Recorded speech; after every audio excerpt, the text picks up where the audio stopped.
Good evening. How we doing? Good. How are you? Good. What do we got? Hey, Chip. How are you? Pete Giovanni with the Times, filling in for How are you? Benny. Good to see you. Same here. So, did you see any new takeaways from the film? You know, I said it after the game last night. I think how hard our guys played, how hard both teams played, and it was a classic football game that two teams going toe to toe.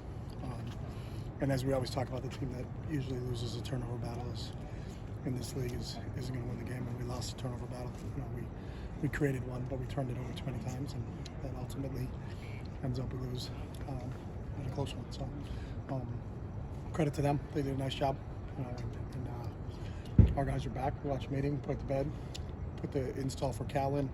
You know, it's the good thing about playing on a short week. You know, we don't have a lot of time to feel bad or sorry for ourselves, and that's not the mode or the MO of this team. They were great, really attentive in meetings, and you know, we're excited to play on this Friday. So. Two of those interceptions looked like they were dropping linebacker or defensive end. Was that something that they hadn't shown that No, much? they'd shown, you know, some of the looks, and some guys get into the window. You know, one of them, the one at the end of the game, they give him credit. The defensive end was running with the running back and fell off of him to cover, you know, a crossing route. So, you know, good play by them. Give them credit. Did Dorian go through any kind of concussion protocol today after the game last night? It's a pretty physical game. It was a very physical game. So our medical staff is you know, we think it's the best in the world. You know, and they do an unbelievable job. But I don't get into the specifics of what they did, what they don't do. You know, I don't know how I would weigh in on what I think they should be doing. So they take care of them. They just tell us whether a player is in or out. We don't get into the specifics. If they say a player's out, you know, I don't need an explanation on, hey, what's your reasoning for that? That's not how we've ever done it. So they handle everything. So I couldn't tell you exactly the specifics of what go on every time Dorian comes over the sideline. He looked like he had something with his hand before that follow through in the third quarter where he hit the lineman's helmet. That looked like a really kind of affected Now again, him, so. I think Dorian's one of his greatest qualities, and I say it all the time, is he's tough. He's as tough as a quarterback as I've ever been around. You know, and that's the type of kid he is. But he'll be out here tonight practicing. And, that's just the type of player he is, and he's going to play the game and give it everything he has, and that's what he did last night. Availability rundown on some of the other guys, Gary Smith and Jake Oia. We'll see what they can do in practice training today. And then Neo, I think, went down for a little bit. Same thing. I think Neo, same thing. He'll run around a little bit. We'll see where he is. How did you know, losing Gary and Jay up front? How did that impact the defense? And that can affect you a little bit. You know, we lost. You know, you don't lose one guy in a position; you lose two guys in a position. Now Jay came back in and played a little bit later in the end of the game.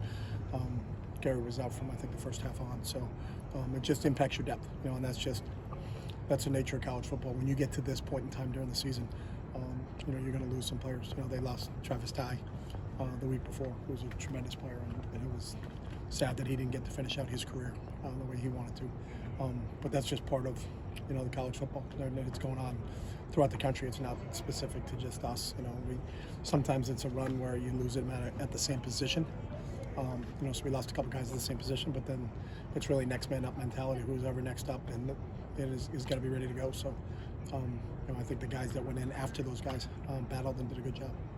I know hindsight 2020 and all that. At the end of the first half, when Dorian had just thrown that near pick, was there any thought to kneeling it out at that point? There's only 20 seconds or so. You know, we're trying to see if we get. Yeah, I think every point was valuable in that game. You're trying to see if you get into field goal range, and we're never worried that Dorian's going to throw another pick. You know, I mean, that's very uncharacteristic from him. I think he had thrown 2 interceptions all season long. So, you know, that's never been our mindset. And, not with him at quarterback. You know, I don't think you have to protect him. So, it was a good play by them, and you know, unfortunately, it didn't come out the way we wanted it to. But I don't look at it.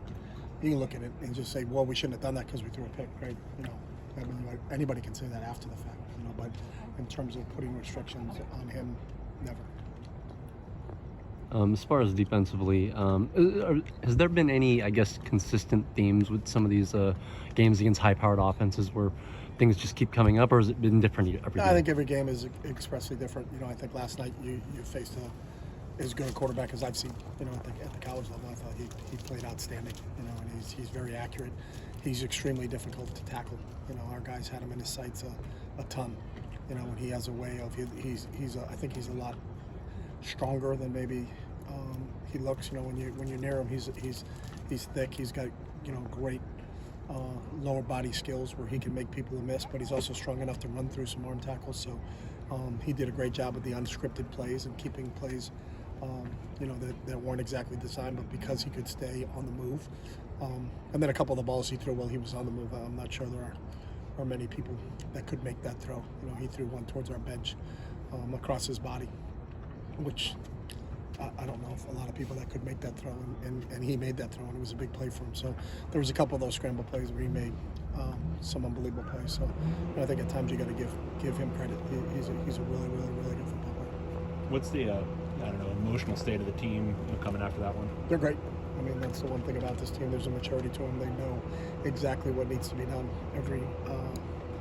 every Sunday or Monday, whatever our first day back is, whether it's a win or a loss. You know, you gotta learn from it. There's always things that you can gather from a win or a loss, you know, in terms of what we need to improve and how do we fix that. But we got to move on. You know, you can't live in the past, and that's, you know, it's just kind of not what this group is about. They were great. You know, we've only lost a couple games this season, but those following training sessions that we've had after a loss have been outstanding. So I expect nothing less from these guys. It's a mature group that does a really good job.